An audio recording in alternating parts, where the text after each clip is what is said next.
बिस्मिल्लाहिर्रहमानिर्रहीम। अस्सलामु अलैकुम वरहमतुल्लाहि वबरकातुहू। उम्मीद है आप खैरियत से होंगे। आज की क्लास में इंशाअल्लाह ताला मैं बात करूंगा इज़हार शफवी के बारे में। जैसा कि आप जानते हैं कि मीम साकिन के टोटल 3 कायदे हैं: इख्फा शफवी, इदगाम शफवी और इज़हार शफवी। गुज़श्ता 2 क्लासों में इख्फा शफवी और इदगाम शफवी के बारे में मैं बात कर चुका हूँ।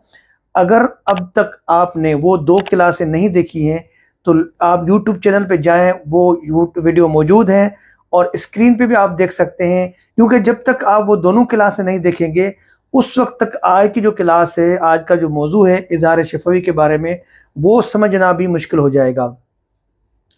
मुझसे किसी ने गुज़श्ता क्लास में इससे पहले वाली जो क्लास है इख्फा शफवी के बारे में, वहाँ पर किसी ने सवाल भी किया है कि इख्फा शफवी और इदगाम शफवी में फ़र्क क्या है। आप देखिए, एक बात याद रख लें, अहम उसूल, कि जब तक आप पूरी वीडियो नहीं देखेंगे, आप पूरी क्लास ज्वाइन नहीं करेंगे, तो उस वक्त तक आपको फ़र्क पता नहीं चलेगा। मैंने बिल्कुल वाज़ेह तौर पे बताया है और उस कायदे के अंदर मौजूद है। पहली बात तो ये कि जब भी आप वीडियो देखें तो उसका मुकम्मल कायदा देखा करें। जब तक आप कायदा नहीं देखेंगे कि उसका कायदा क्या है, उसकी कंडीशंस क्या है, और उसके साथ फिर मिसालों को भी देखा करें, तो आपको समझ में आ जाएगा।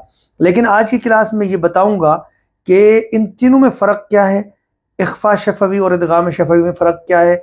तो इंशाअल्लाह ताला आइए सबसे पहले हम इज़हार शफवी का कायदा जानते हैं कि इसका कायदा क्या है। का कायदा आप देखिए और इसको अपने पास नोट कर लें, नोटबुक में लिख लें या फिर इसको आप स्क्रीनशॉट ले लें।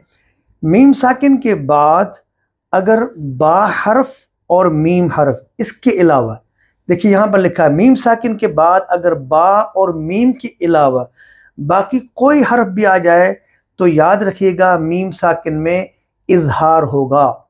यानी मीम साकिन की जो आवाज़ है उसको ज़ाहिर करके पढ़ेंगे, न तो छुपाएंगे। अगर छुपाएंगे तो ये इख्फा शफवी होगा, और न ही उसको उसमें इदगाम गुन्ना करेंगे। अगर इदगाम गुन्ना करेंगे तो ये इदगाम शफवी होगा, और इसको कहते हैं इज़हार शफवी। अब देखिए आप के इख्फा शफवी और इदगाम शफवी में जो फ़र्क है वो देखिए। इख्फा शफवी मीम साकिन के बाद अगर बा आ जाए तो मीम साकिन में इख्फा करेंगे, यानी इख्फा शफवी इसको कहते हैं, और हल्का सा गुन्ना करेंगे। उसकी आवाज़ भी नाक से ही निकलती है लेकिन हल्का। और इदगाम शफवी में जो फ़र्क है कि मीम साकिन के बाद अगर मीम मुशद्दद आ जाए और उसमें मीम को मीम मुशद्दद में मिलाकर गुना करेंगे ज़्यादा बनिस्बत इख्फा शफवी के, तो ये दोनों में एक फ़र्क है। और तीसरा, जैसे कायदा ये इजहार है तो इसमें मुकम्मल इजहार होगा, यानी न तो बा होगा हरफ मीम साकिन के बाद और न मीम मुशद्दद होगा, क्योंकि अगर बा आ गया तो इख्फा शफवी है और अगर मीम मुशद्दद है तो इदगाम शफवी है। तो लिहाजा ये बात याद रखिए कि इजहार शफवी बिल्कुल आसान है कि इन दोनों हरूफ के अलावा कोई और हर्फ आ जाए तो इजहार शफवी होगा। अब मिसालों के ज़रिए से आपको मैं समझाऊंगा कि कुरान मजीद के अंदर कौन सी मिसालें आई हैं। सूरतुल मुतफ़्फ़िफ़ीन की आयत नंबर 3 में इज़हार शफवी की मिसाल आप देखिए। अऊज़ु बिल्लाहि मिनश शैतानिर रजीम व इज़ा कालूहुम औ वज़नूहुम युख़सिरून। अब कानून देखिए, कायदा आपने देख लिया, कायदा नोट किया कि मीम साकिन के बाद न तो बा हो और न ही मीम साकिन के बाद मीम मुशद्दद हो। इन 2 हरूफ के अलावा कोई और हरफ आ जाए तो मीम साकिन की आवाज़ को ज़ाहिर करके पढ़ेंगे। अब आप ये देखिए, व इज़ा कालूहुम, ये मीम साकिन है, यहाँ देखिए। इसके बाद न तो बा है और न ही यहाँ पर मीम मुशद्दद है, बल्कि इसके बाद ये हमज़ा है। तो यहाँ पढ़ेंगे कालूहुम, हुम नहीं पढ़ेंगे, कालूहुम औ वज़नूहुम, ये भी मीम साकिन है और मीम साकिन के बाद न बा है और न मीम मुशद्दद है। तो लिहाजा यहाँ पर भी इस मीम में इजहार होगा, यानी इजहार शफवी होगा। दूसरी मिसाल है, आप देखिए सूरत 3 की आयत नंबर 6, فَلَهُمْ أَجْرٌ غَيْرُ مَمْنُونٍ۔ یہاں پر بھی دیکھیے آپ، یہ میم ساکن ہے، اس کے بعد حمزہ ہے، تو لہٰذا اس میم میں اظہار کریں گے، اس کو اظہار شفوی کہتے ہیں۔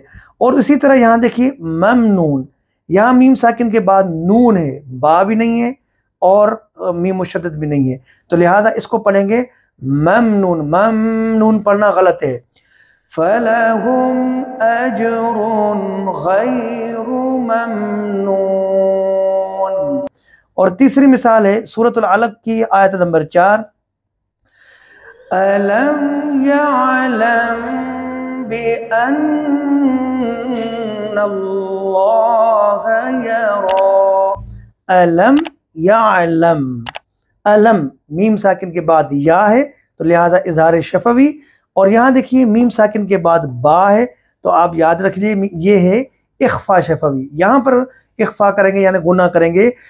أَلَمْ يَعْلَمْ، يَعْلَمْ، اور یہاں أَلَمْ يَعْلَمْ بِأَنَّ اللَّهَ يَرَى۔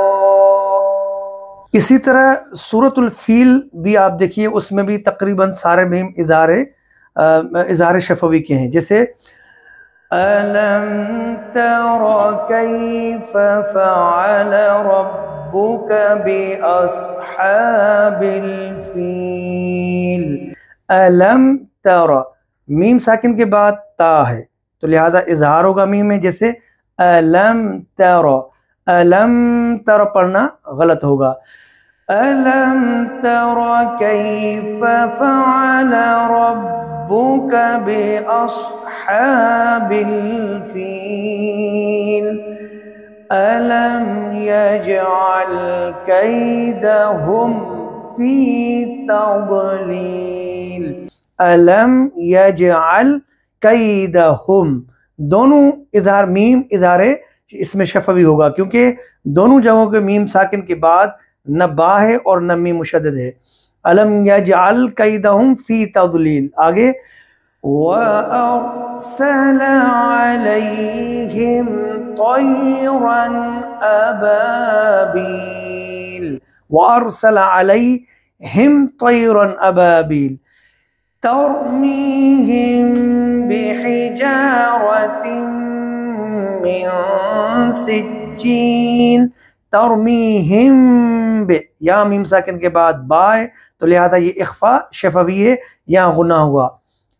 فَجَعَلَهُمْ كَعَصْفٍ مَأْكُولٍ۔ فَجَعَلَهُمْ، یہاں پہ بھی اظہار شفوی ہے۔ الحمدللہ اظہار شفوی کا سبق ختم ہو گیا، امید کرتا ہوں انشاءاللہ تعالی آپ کو یہ کلاس سمجھ میں آ گئی ہوگی۔ پھر اگلی کلاس میں آپ سے ملوں گا۔ اللہ حافظ، السلام علیکم ورحمۃ اللہ وبرکاتہ۔